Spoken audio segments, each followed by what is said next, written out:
Jésus était noir. Ce que le Vatican vous cache sur ses années perdues. Gigi Benitez. Et si l'image que tu portes de Jésus n'était pas la vérité, mais une construction? Et si, derrière les icônes blanchies par les siècles, se cachait un visage oublié plus proche de la poussière d'Orient que du marbre d'Occident? Cette vidéo n'est pas une provocation. C'est une traversée intérieure. À la lumière des Écritures, des textes apocryphes et des réflexions inspirées de Gigi Benitez, nous explorons une question que peu osent poser. Et si Jésus ne ressemblait pas à ce qu'on t'a toujours montré? Que savons-nous vraiment de ces années perdues? Pourquoi certains silences persistent-ils encore aujourd'hui? La Bible parle peu de l'apparence de Jésus, mais elle laisse des indices symboliques puissants. L'Apocalypse évoque des pieds d'airain brûlés. Le Cantique des Cantiques proclame « Je suis noire et belle ». Moïse épouse une femme couchite, et Dieu prend sa défense. La noirceur, dans la Bible, n'est pas l'absence de Dieu. Elle est le lieu où Dieu parle. À travers cette enquête spirituelle, nous ne cherchons pas à imposer une vérité historique, mais à briser une idole intérieure, celle d'un Christ façonné à notre image, vidé de sa capacité à déranger, à déplacer, à aimer sans frontières. Car la vraie question n'est pas « Jésus était-il noir ?» La vraie question est « Qu'est-ce que cela change en toi, si cela était vrai ?» Le Christ continue de marcher incognito. Dans les corps rejetés. Dans les visages méprisés. Dans les peuples oubliés. Que cette vidéo ne t'apporte pas des certitudes. Qu'elle t'apporte une fin. Car celui qui cherche vraiment la vérité finira toujours par rencontrer Dieu. Abonne-toi si tu sens que ces mots ont touché quelque chose de vivant en toi. Partage ton ressenti en commentaire, ici, la question est plus importante que la réponse. Et si l'image que tu portes de Jésus n'était pas une révélation, mais une projection? Une silhouette transmise, repeinte, adoucie, polie par les siècles jusqu'à devenir familière, presque inoffensive. Et si ce visage que tu reconnais instantanément n'était pas celui du Christ, mais celui du besoin humain de contrôle? Regarde-le intérieurement. Ce Jésus que tu as appris à aimer. D'où vient-il exactement? De l'Évangile ou des murs? Car les évangiles parlent beaucoup de ses paroles, de ses gestes, de ses silences. Mais presque jamais de son apparence. Comme si quelque chose avait volontairement été laissé vide. Comme si l'Esprit avait murmuré dès le commencement, ne t'arrête pas à ce que tes yeux veulent saisir. Et pourtant, très tôt, l'homme a voulu voir. Fixer. Définir. Attribuer des traits. Une couleur. Une origine qui rassure. Isaïe avait pourtant averti, bien avant les pinceaux, bien avant les icônes. Il n'avait ni beauté ni éclat pour attirer nos regards. Un Messie sans éclat. Sans prestige visible. Sans attrait esthétique. Alors pourquoi l'avons-nous rendu beau? Pourquoi l'avons-nous éclairci? Pourquoi avons-nous habillé son mystère d'une lumière qui ressemble étrangement à la nôtre? Il y a là une tension ancienne, presque invisible. Une lutte silencieuse entre le Dieu qui se révèle, et l'homme qui reformule. Gigi Benitez l'a souvent suggéré sans jamais l'imposer, l'histoire officielle n'est pas toujours mensonge, mais elle est souvent incomplète. Non pas par malveillance systématique. Mais par peur. Peur de ce qui échappe. Peur de ce qui dérange l'ordre établi. Peur d'un Christ qui ne ressemble pas à ceux qui parlent en son nom. Et cette peur se loge parfois dans les silences. Les silences des évangiles. Les silences de l'histoire. Les silences autour de ces années perdues, ces longues années effacées entre l'enfance et la prédication. 30 ans. 30 années presque muettes. Un silence qui n'est pas vide. Un silence qui pèse. Où était Jésus pendant que Rome dominait? Pendant que les routes d'Afrique, d'Orient, d'Égypte vibraient de savoirs anciens? Pendant que les traditions esséniennes, éthiopiennes, orientales transmettaient une sagesse qui ne passait pas par les temples officiels. Les évangiles ne le disent pas. Mais ne pas dire, n'est pas nier. Dans l'Apocalypse, Jean reçoit un ordre précis. Ce que tu vois, écris-le dans un livre. Mais tout ce qui a été vu n'a pas été écrit. Et tout ce qui a été écrit n'a pas été conservé. Certains textes ont été retenus. D'autres écartés. Non pas nécessairement parce qu'ils étaient faux, mais parce qu'ils étaient dangereux. Dangereux pour une structure. Dangereux pour une autorité. Dangereux pour une vision trop étroite du sacré. On les a appelés apocryphes. Un mot qui signifie littéralement « caché ». Et ce qui est caché attire toujours ceux qui cherchent vraiment. Car celui qui cherche la vérité ne se satisfait jamais d'une seule couche. Il gratte. Il écoute. Il doute non par manque de foi, mais par excès de soif. Alors la question surgit. Pas frontalement. Pas comme une accusation. Mais comme une fissure douce. Et si Jésus n'avait pas la peau que l'on t'a montrée? Et si son corps portait la marque du soleil d'Orient, de la poussière, des peuples métissés? Et si cette simple idée suffisait à troubler l'équilibre de certaines certitudes? Pourquoi cette question dérange-t-elle autant? Car poser la question « Jésus était-il noir ?» ne concerne pas seulement l'histoire. Elle touche l'intime. Elle touche l'inconscient collectif. Elle touche ce que chacun projette sur Dieu. Un Dieu qui me ressemble est rassurant. Un Dieu qui ne me ressemble pas, oblige à aimer autrement. Benitez n'affirme pas. Il suggère. Il ouvre des portes sans forcer le passage. Et il rappelle une chose essentielle, Jésus n'est pas venu fonder une esthétique, mais une conscience. Le problème n'est donc pas la couleur. Le problème est ce que la couleur révèle. Car depuis toujours, l'homme associe la lumière à la pureté. Et l'ombre à la peur. Mais la Bible renverse souvent cette logique. Dieu parle dans la nuée. Dieu se manifeste dans la nuit. Dieu choisit l'obscurité du ventre, de la grotte, de la croix. Alors pourquoi l'avons-nous rendu si lumineux, si pâle, si éloigné de la terre?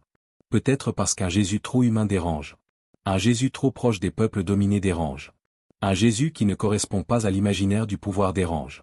Et pourtant, si Jésus revenait aujourd'hui, le reconnaîtrais-tu? Ou le rejetterais-tu parce qu'il ne correspond pas à l'image que tu as apprise? Car la vraie question n'est pas historique. Elle est intérieure. Qu'est-ce que cela change en toi, si Jésus ne ressemble pas à ce que tu croyais? Qu'est-ce que cela fait à ta foi, quand l'image se fissure mais que la présence demeure?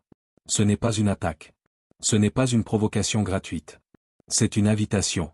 Une invitation à quitter le mur des ombres. À te retourner. À accepter que la vérité de Dieu ne soit jamais confortable. Car peut-être que le Christ n'a jamais voulu être reconnu par les yeux. Mais par le cœur éveillé. Et peut-être que ce trouble que tu ressens maintenant n'est pas une perte de foi, mais le tout début d'une rencontre plus vraie. La Bible est un livre étrange. Elle parle abondamment de ce que Jésus fait. De ce qu'il dit. De ce qu'il révèle. Mais presque jamais de ce qu'il montre. Comme si le texte sacré refusait obstinément de nourrir le regard extérieur. Comme s'il voulait détourner l'attention de la surface pour la plonger ailleurs. Dans les évangiles canoniques, aucun portrait précis. Pas de couleur de peau.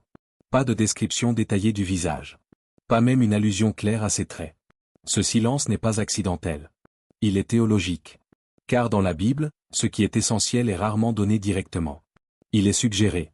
Voilé. Symbolisé. Et pourtant, certains textes laissent passer une lumière brûlante. Dans l'Apocalypse, Jean ne décrit pas le Jésus de Nazareth tel qu'il l'a connu autrefois.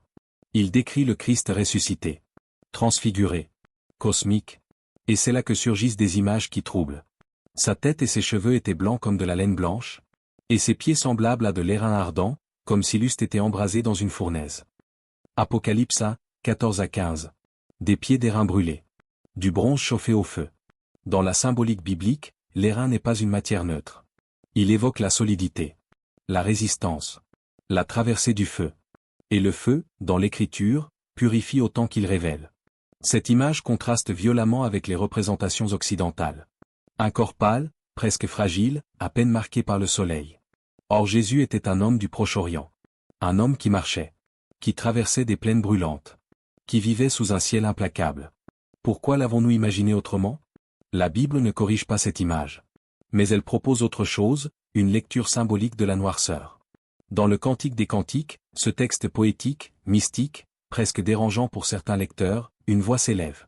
Je suis noire et belle, fille de Jérusalem. Cantique 1, 5. Noire et belle. Pas malgré. Pas en dépit d'eux. Mais avec.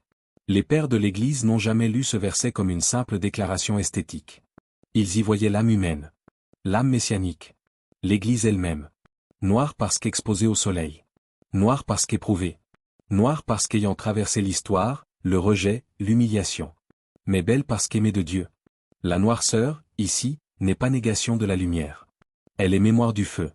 La Bible ne craint pas cette symbolique. Elle l'embrasse. Moïse, figure fondatrice, avait épousé une femme couchite africaine. Et lorsque Myriam et Aaron murmurèrent contre lui à cause de cette union, Dieu ne resta pas silencieux. Il prit la défense de Moïse. Et la critique fut sévèrement punie. Nombre 12. Ce passage est rarement commenté. Comme s'il dérangeait une certaine lecture racialisée du sacré. Mais le texte est clair. Dieu ne condamne pas la différence. Il condamne le mépris. J.J. Benitez insistait souvent sur ce point, Jésus ne surgit pas dans un vide culturel. Il naît en Galilée. Une région carrefour. Un lieu de passage, de métissage, de mélange. Entre l'Afrique et l'Asie. Entre l'Égypte, la Syrie, la Mésopotamie. Les routes commerciales y faisaient circuler des hommes à la peau sombre, aux langues multiples, aux traditions entremêlées. Jésus n'est pas né dans un sanctuaire isolé. Il est né sur une frontière. Et dans la Bible, les frontières sont toujours des lieux de révélation. Même les évangiles apocryphes, si souvent mis à distance, participent à ce déplacement du regard. L'évangile de Thomas, par exemple, ne donne aucune description physique de Jésus. Mais il insiste sur une chose essentielle, son origine intérieure. Le royaume est à l'intérieur de vous et à l'extérieur de vous. Logion 3. Autrement dit, chercher le Christ à l'extérieur sans le reconnaître à l'intérieur est une impasse. Peut-être est-ce pour cela que l'apparence n'est jamais centrale. Parce qu'elle risquerait de devenir un obstacle. Et pourtant, l'histoire a fait exactement l'inverse. Elle a figé un visage. Elle l'a multiplié. Elle l'a sacralisé. Jusqu'à ce que ce visage devienne normatif. Mais lorsque la norme se sacralise, elle exclut toujours quelqu'un. La Bible, elle, refuse cette logique. Elle parle d'un Dieu qui choisit l'obscurité du ventre, la nuit de l'Exode, la nuée épaisse du Sinaï. Elle parle d'un Dieu qui se révèle là où l'homme ne regarde pas.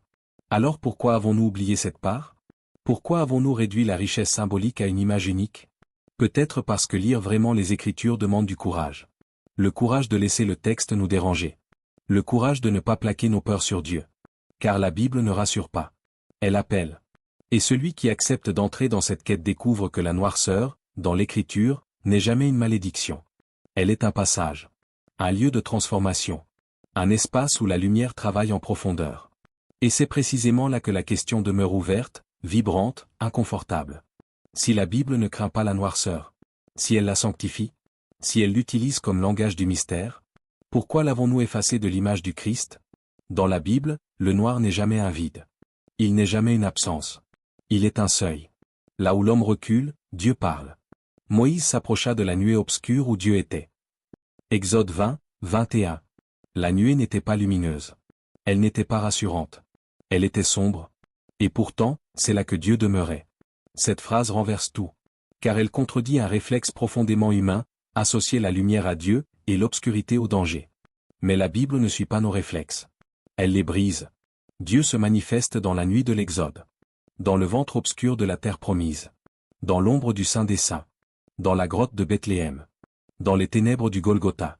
L'obscurité biblique n'est pas une négation. Elle est une profondeur. Alors quand on dit « Et si Jésus était noir », il ne s'agit pas d'une provocation raciale. Il s'agit d'un choc symbolique. Car ce que cette phrase attaque, ce n'est pas une couleur. C'est une idole. Une idole subtile. Une idole respectable. Une idole que l'on ne nomme jamais. L'idole d'un Dieu façonné à notre image.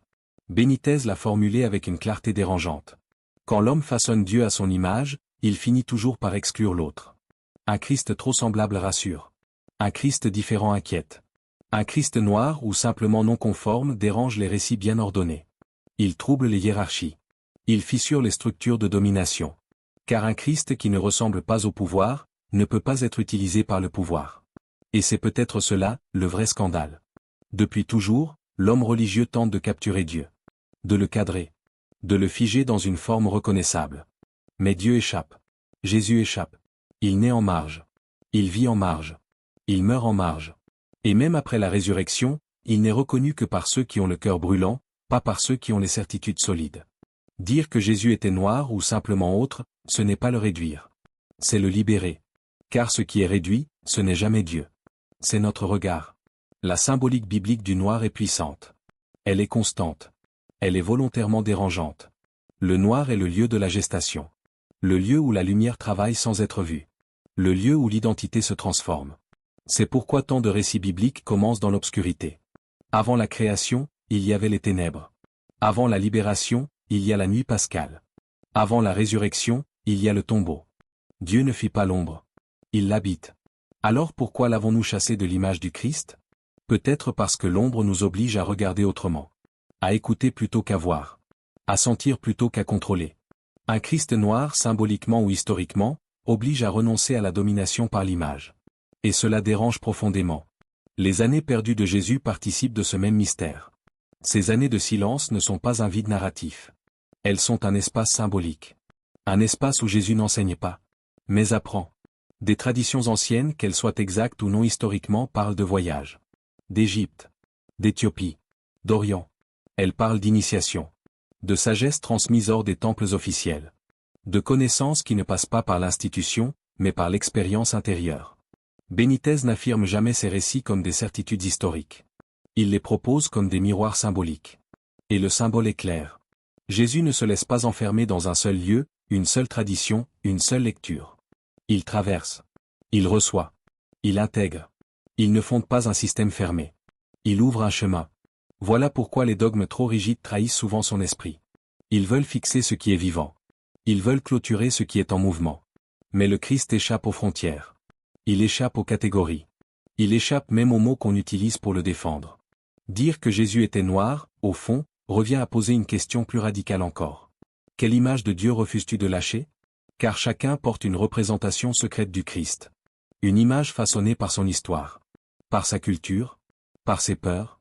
Et cette image devient parfois un obstacle à la rencontre. Un Jésus trop clair. Trop propre. Trop conforme. Un Jésus qui ne dérange plus. Mais le Jésus des évangiles dérange toujours. Il mange avec ceux qu'on exclut. Il touche ceux qu'on évite. Il loue la foi de ceux qu'on méprise. Il renverse les tables. Mais surtout, il renverse les images. Et peut-être que le véritable blasphème n'est pas de poser des questions sur son apparence. Mais de refuser que cette apparence, quelle qu'elle soit, bouleverse notre rapport au pouvoir, à l'autre, à nous-mêmes. Car tant que le Christ ressemble à ce que tu attends, il ne peut pas vraiment te transformer. Et la question demeure, insistante, presque inconfortable. Quelle image de Jésus refuses-tu de laisser mourir? Par peur de ce qu'elle révélerait en toi? Ferme les yeux un instant. Pas pour fuir. Pas pour imaginer. Mais pour cesser de regarder avec les yeux que l'on t'a donnés. Laisse tomber les formes. Les contours. Les visages appris. Ne cherche plus un Jésus à reconnaître. Cherche un Jésus à accueillir. Écoute plutôt cette parole, simple, presque déroutante dans sa nudité. J'étais étranger, et vous m'avez accueilli. Matthieu 25, 35. Il ne dit pas, j'étais semblable à vous. Il dit, j'étais étranger. Le Christ se révèle là. Dans l'étrangeté. Dans ce qui ne correspond pas à tes attentes. Car le Christ ne s'impose jamais par l'évidence. Il passe incognito. Il marche sans éclat. Il traverse les foules sans être reconnu. Il continue de se tenir dans les lieux que l'on évite. Dans les corps rejetés. Dans les visages méprisés. Dans les peuples oubliés. Si Jésus était noir ou simplement autre, serais-tu prêt à l'accueillir quand même? Non pas dans une idée. Mais dans la chair du monde. Car la vraie révélation n'est pas historique. Elle est intérieure. Ce n'est pas une question de savoir. C'est une question de regard. Le royaume de Dieu ne se révèle pas à ceux qui ont raison. Mais à ceux qui sont disponibles. Disponibles à être déplacés. Dérangés. Décentrés. Benitez l'a souvent suggéré sans jamais l'imposer.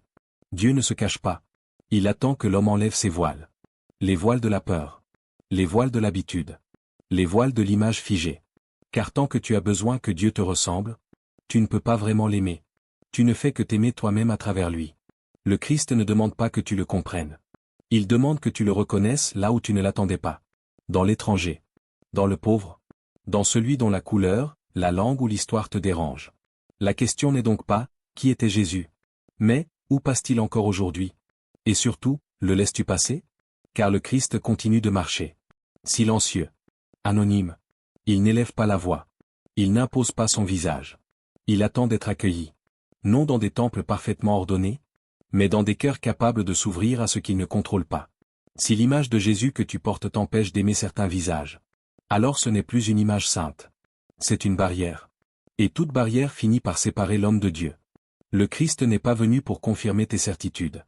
Il est venu pour élargir ton amour. Il n'a pas dit, aime ceux qui te ressemblent. Il a dit, aime jusqu'à l'ennemi. Jusqu'à l'inconfort. Jusqu'à l'incompréhension. Jusqu'à l'autre radical. Alors pose-toi cette question, doucement, sans te juger. Le Christ que tu adores, ressemble-t-il à ton amour? Ou à ta peur? Car ce que tu refuses d'aimer révèle toujours ce que tu refuses de voir. Et peut-être que cette vidéo ne t'a pas été donnée pour t'enseigner quelque chose. Mais pour t'ôter quelque chose. Une image trop étroite. Une représentation trop sûre. Un Jésus trop familier. Pas pour te perdre. Mais pour te rendre disponible. Disponible à une présence. Pas à une idée. Benitez parlait souvent de cette faim intérieure. Une faim que ni les dogmes ni les réponses rapides ne peuvent combler. Une faim qui ne cherche pas à posséder la vérité, mais à marcher avec elle. Que cette vidéo ne t'apporte pas des certitudes. Qu'elle t'apporte une faim. Une faim plus profonde que les débats. Plus profonde que les images. Plus profonde que les oppositions. Car celui qui cherche vraiment la vérité n'essaie pas de la défendre. Il se laisse transformer par elle. Et dans cette transformation silencieuse, quelque chose s'ouvre. Pas un savoir de plus, mais une présence. Une présence qui ne demande pas à être nommée. Seulement reconnue. Là. Maintenant. Dans l'instant où tu acceptes de ne plus savoir. Mais d'aimer davantage. Abonne-toi à la chaîne, partage la vidéo et marque j'aime.